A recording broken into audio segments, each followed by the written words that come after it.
Met. I'm the president for the Rotary Club of Harrisburg, and I invite you to join us for a traditional luncheon meeting, service on a Monday, or Rotary alternate meeting. Everyone's invited, and that means you. Check out our website or Facebook page for more information. So he's here to tell us about that today. Please join me in welcoming John Jones, Dickinson College President.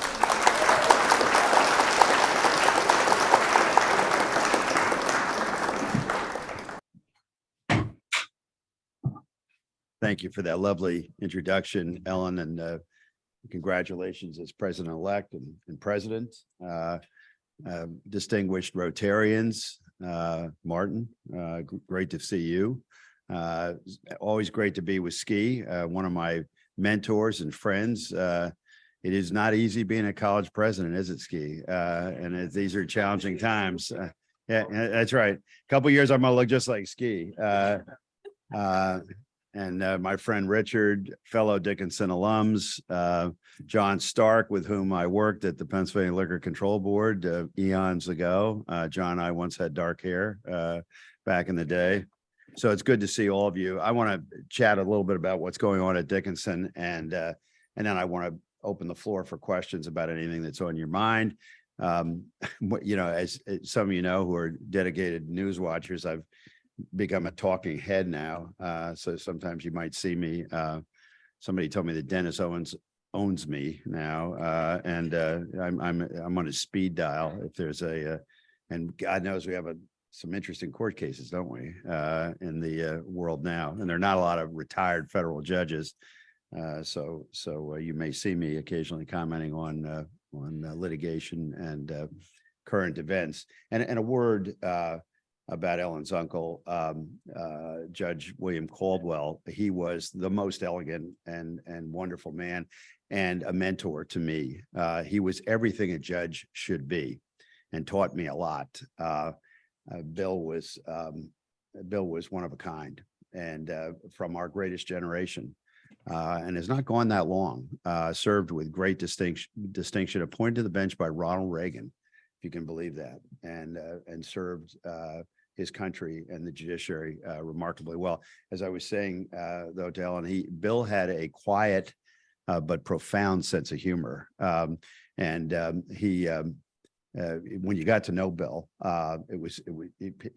Bill could be a lot of fun, and Bill was very famous for having a defendant in front of him, and I think he used this more than once, and the defendant said, "Judge Caldwell," after he sentenced him to a very stiff term of imprisonment, and Bill was tough, and the defendant said to him, he said, "Judge Caldwell, I don't think I can do that much time." And Bill looked at him, and he said, in Bill's fashion, and Bill was not loud, not demonstrative. Bill said, "Well, just do the best you can." And the guy thought about it, and the marshals took him away, and I guess he did the best he could, after that. Bill also liked to tell stories about, for the lawyers who are here, Bill was on the common pleas bench in Dauphin County for many years before he was a federal judge. And Bill would tell us the stories. You remember the show Mad Men? Well, the era of lawyers and judges back in the 60s, I'm sure it was no different in Dauphin County than any place else. And Bill said that some of the judges would go out and they'd have a libation at lunchtime. And the word was in Dauphin County that if you had a good argument, you needed to make it before lunch and not after lunch. He was a very interesting man. I come here to tell you that things are well at Dickinson College. We had a most remarkable alumni weekend that a number of our alums participated in, having hallmark reunion years. We had over 1,600 people come to Dickinson this weekend, which was just an incredible thing. We continue to be a bastion of the liberal arts, holding fast to the mission that was started by Benjamin Rush, our founder, who was a signer of the Declaration of Independence. We have a central building, as our alums know, known as Old West. And as I walk down the hall at Old West, I can see plaques that have the names of Thomas Jefferson, John Marshall, John Dickinson, signer of the Constitution, participated in the Constitutional Convention, and other patriots of the age, all of whom contributed to Dickinson's founding. And we do still hold fast to the idea that we can be a place where you receive a liberal arts education that will make you a critical thinker, that will heighten your intellectual curiosity, and indeed make you a leader in the world. And we're diverse. We have students from 43 states and territories, including Washington, D.C., 46 countries, 26% domestic students of color, 11% international students. 2/3 of our students study abroad, and more than 50 programs in 24 countries on 6 continents. And as I listened to Martin talk, I thought about this, and I invite you to take a look at our website if you want to see this. We have an alum, a wonderful alum by the name of Sam Rose, who is a great benefactor of our college. Sam is retired for a number of years, but comes to the fore every time he thinks of a way that he can help us.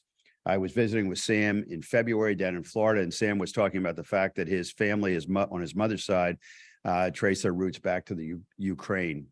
And Sam was interested in doing something.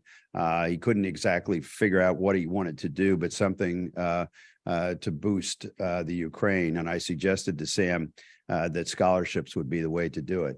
Sam decided on the spot practically that he would fund 5 Ukrainian students fully, not just pay for their tuition, but also pay for their travel expenses. So we admitted 5. We had a pool of about 15 Ukrainian applicants, but they were all students of need, and it was going to be tough to enroll them all. Sam said, I'll underwrite those 5 if they'll come. And I had the most amazing experience by talking to each of these students by Zoom, one after another on a day earlier this year.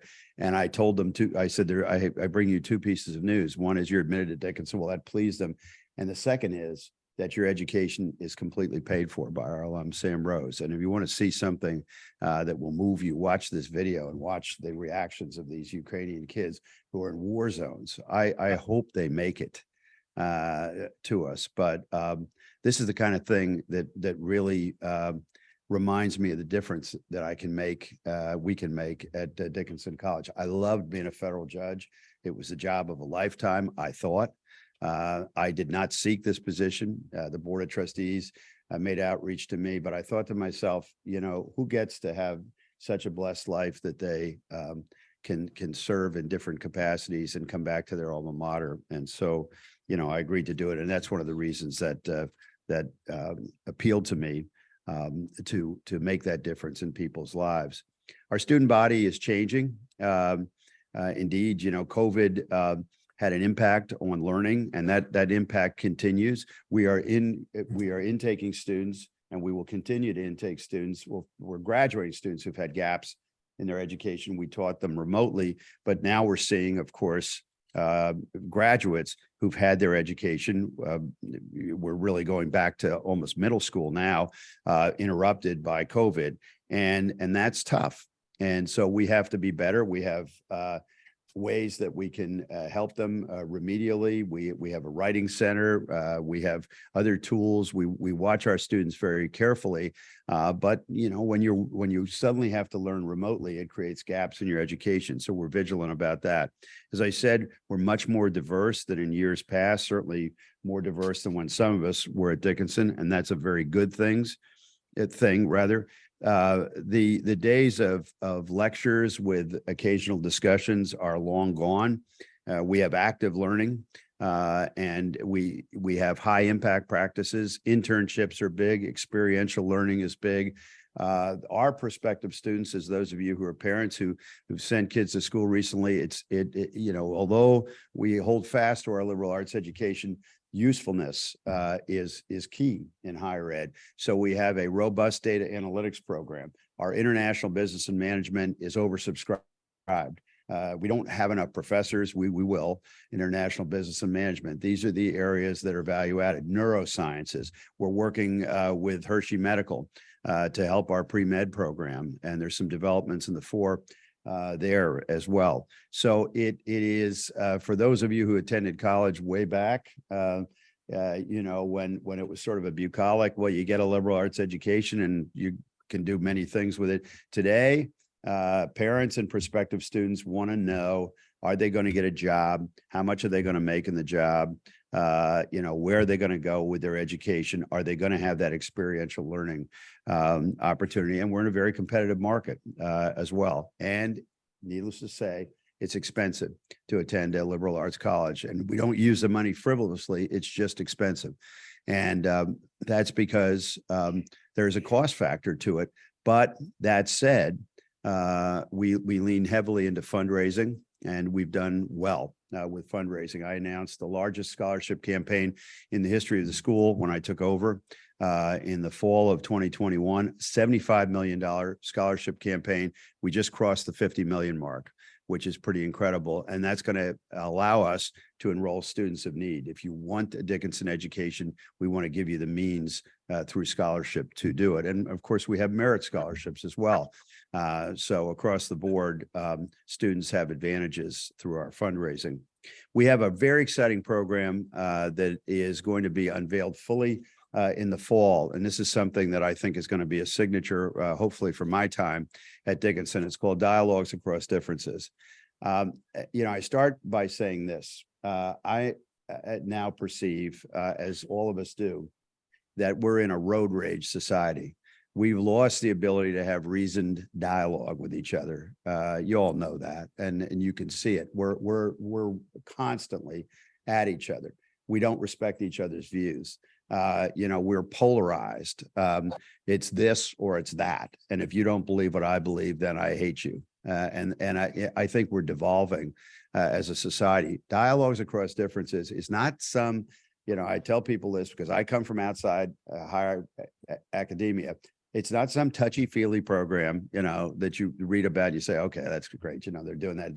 This is like utopia on the college campuses. This is a real program that we're teaching up our students and faculty to be able to engage and to be able to have dialogues with each other and to be able to understand alternative viewpoints. You don't have to accept those viewpoints, but to have those dialogues, those reasoned dialogues where we become what a liberal arts college should be, which is a place that is indeed a marketplace of ideas where you don't get marginalized because you may not think with the herd. We have students, and every college has this. We have students who are afraid to state their opinions in class because they're afraid they'll be marginalized. They're afraid that they'll be ostracized by their friends. That should never happen. And so Dialogues Across Differences is going to be unveiled in full force in the fall. I hope that you'll be reading about it. We're really excited about that program. Dickinson has always been known for sustainability, and it's very real at Dickinson. It's something that we've been highly ranked, in fact, first place nationally about sustainability. And again, a lot of places have sort of leaned into sustainability. We're not unique as we once were when we first unveiled the sustainability initiative, but we're still getting it done. And just to give you a flavor, we have, of course, an 80-acre farm. The Dickinsonians here know this. It was given to us, and on the condition that we preserve it as a farm. It is a USDA certified organic farm, and it's an incubator. It's a living laboratory. And so students can go work there. And I hasten to say, we're not training farmers. That's not what it's about.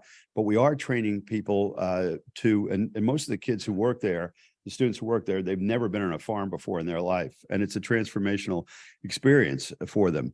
One project that's going on there, in addition to, just basic organic farming, and in fact, some cutting edge farming that produces products that we sell. By the way, I started a store called FarmWorks. If you go down High Street, close to the campus, there's this cool little general store that we had put in, and you can buy the products from our store.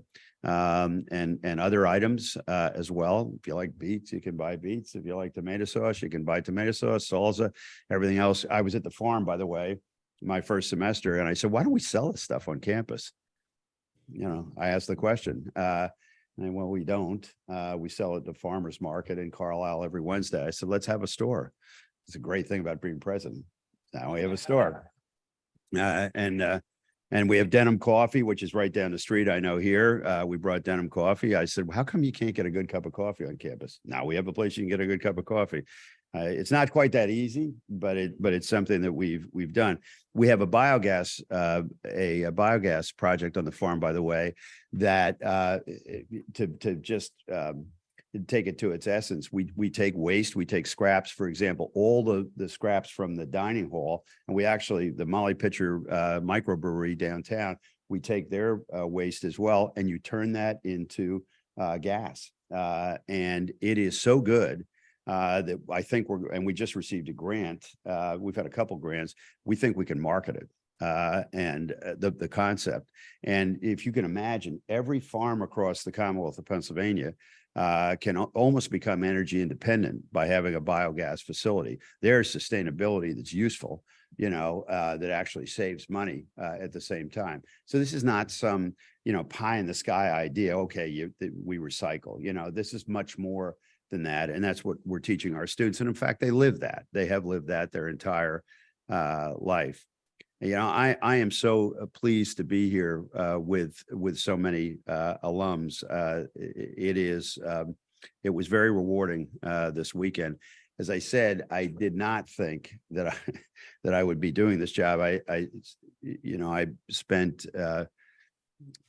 some time, the first 6 months, in the corner office in Old West in our building with the imposter syndrome, wondering what the heck I had done, you know, to get on campus. But I will tell you that, and Ski knows this, that, you know, as I walk across campus now, in the beginning, you know, you're a new person, you know, the students don't know you, you engage the best you can, and then they come to know you a bit. And of course they parody you, which is part of the deal. You know, when you're a college president, you got to have a sense of humor, you got to have a thick skin, which I hope I do. But in addition to that, walking across campus, I don't love sitting in my office crunching budget numbers. I don't, and doing personnel things. I mean, really, if you do, God bless you. I don't. But as I leave my office and I walk across campus, and I see these bright, terrific students that we enroll at Dickinson, and they look at me and they smile and they say, "Good morning, President Jones. How are you?" And they'll stop me, they'll engage with me, they'll talk about their futures and what they want to do. I have to tell you, you know, much as I love being a federal judge, after 19 years, sentencing people to prison can suck the life out of you. There's not much good about watching a guy walk away in handcuffs in an orange jumpsuit, knowing that, you know, some 25-year-old is going to do 15 or 20 years in prison. It can be you know, the best thing you can have sometimes as a federal judge is a short memory. I feel rewarded in this job in a way that I never thought that I would, because it is special. And every commencement, now I've had a couple, it is wrenching for me to see some of these kids go, because you really build up a relationship with them that is significant and special. That said, it's like when your kids leave home. I can't wait to see what they're going to do in the world, and they'll stay in touch, and a number of them have already stayed in touch with me, which is a wonderful fringe benefit that I was reminded of this weekend during Alumni Weekend. Last thing I want to say is that we, of course, are big and growing in terms of how we deal with diversity, and that's going to be an interesting challenge, and some of you know that. We have a new chief diversity officer, and he's a direct report. He's a vice president. I consciously and intentionally made him that. Tony Boston is his name. He comes from California, and he's been wonderful. We just brought him on last year. You know that a Supreme Court case is going to come down. I predict easily, I can predict it'll be this month, because they got to wrap up their work. Their term ends. So either this Thursday or next Thursday, maybe the following, we're going to see a decision that probably eviscerates our ability to use race as a factor in the admissions process. That will make it more challenging for us. You can be on different sides of that issue. That's fine. I'm not here to argue one side or the other, but it is going to cause us to have to find other ways to enroll as diverse a class as possible. You need to have diversity. And again, I don't care liberal or conservative where you are on this, but the fact of the matter is that I think about my own life, and I grew up in Schuylkill County in a predominantly white area, almost all white area. And, went to Dickinson College and experienced, although it's not as diverse, it was not as diverse then as it is now, but I experienced diversity firsthand, and it was good. And it was the right thing at that time. And I think all our students should benefit from a community that is as diverse as possible. I would urge you all to visit campus if you're inclined to do that, or if you're in Carlisle, just drive through campus. There's a lot going on. There's an art gallery called the Trout Gallery. It's open to the public and it's magnificent. We'd love to have you stop by. In addition to that, you can see on the corner right by the where the Trout Gallery is, there is construction apace. That is the old president's house, which we mothballed when we found out that it needed some repairs, and we bought the house that I live in now, which is on the edge of campus, and we puzzled over what to do with the old president's house. I was able to raise sufficient funds. And it's costly because it's an old house, but we're turning it into an alumni and family center, and it'll be open sometime later this year. 6 ensuite rooms, gathering spaces for alums, and actually for activities on campus. We had an alum pay for the garden. In fact, the same alum who's funding the Ukrainian students, Sam Rose, which means we'll have the Rose Garden around the house. And it's going to be just a gorgeous place. So I'm excited about that. Thank you for having me. I deliberately wanted to save just a little bit of time. Do we have time for questions, or just a couple minutes for questions, I guess, left? Any questions? Yes. Curious what your thoughts may be about, according to many polls, what many Americans see as the increasing politicization of the judiciary. I believe in the federal judiciary, and I assume you're talking about the federal judiciary. That's from whence I come. Look, I think the judiciary is going to do just fine. And I've had occasion to comment on Judge Cannon, who's presiding over that's the sort of exhibit A now over former President Trump's case. I don't think she's going to recuse. I don't think that they're going to be able to knock her out of the case at this point. She may not have handled the last case she had well. I have hope that she'll do better in this case. I believe the system works. Are there judges that are more effective and better than others?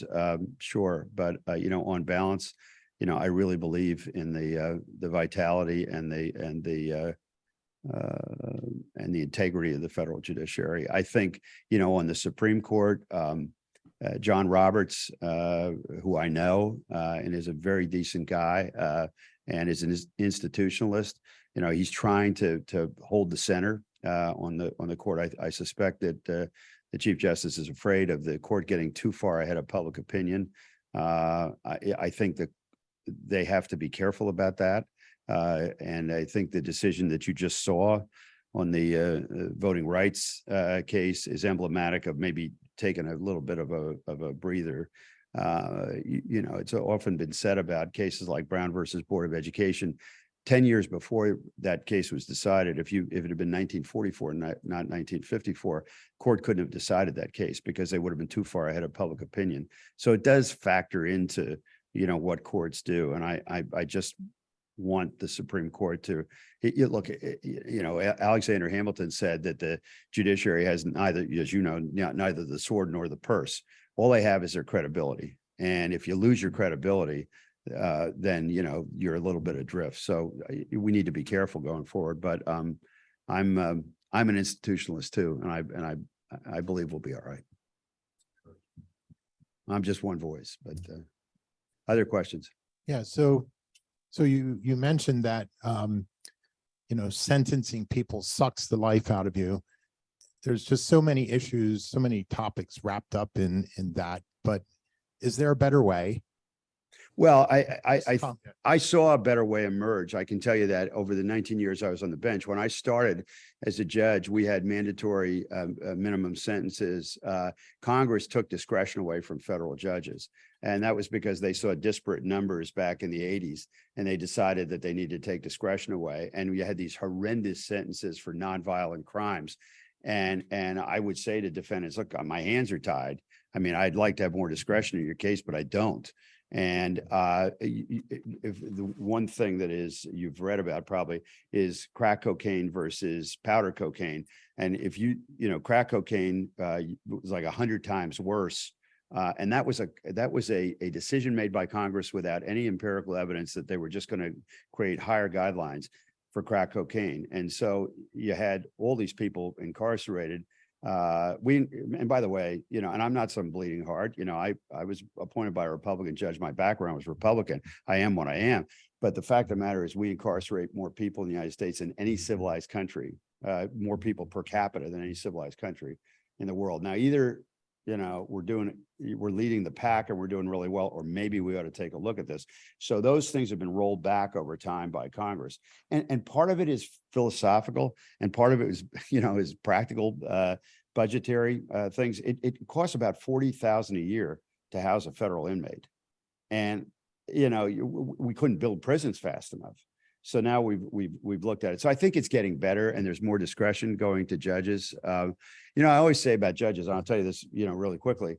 I learned this, in Pennsylvania, of course, in statewide and in counties, we elect judges, right? And who gets the votes? A lot of times, the judge who says, I'm going to lock these criminals up and I'm going to throw away the key. I'm a hanging judge. You're going to get nailed if you come in front of me. And then, that what happens is the advocate for that judge has one of their relatives charged with a crime, son, daughter, right? Brother, sister. And the hanging judge gets a letter. Judge, I know you're tough, and I know you give tough sentences, but I just want to tell you that my son is different. He's not like the other people that you sentenced. I took every sentencing seriously, every single one, and you agonize over those sentencings. And isn't that what you get paid to do? And sometimes you hand down a sentence that the U.S. attorney doesn't like. They think it's too light, but they do their job. That's all right. But I'm glad that judges have more discretion in sentencing today, and we have some more remedial steps we can do to get people back into society. I mean, it's just better. Now, look, that said, there are people who need to be warehoused. They're incorrigible, and you got to figure out who they are in sentencing. So it doesn't work in every case. I sentence some people, and I would just say to them, there's nothing I can do, but warehouse you, because you knew there were recidivists, and you were afraid if you didn't do that they were going to commit another crime of violence, but that's a small percentage who you sentence.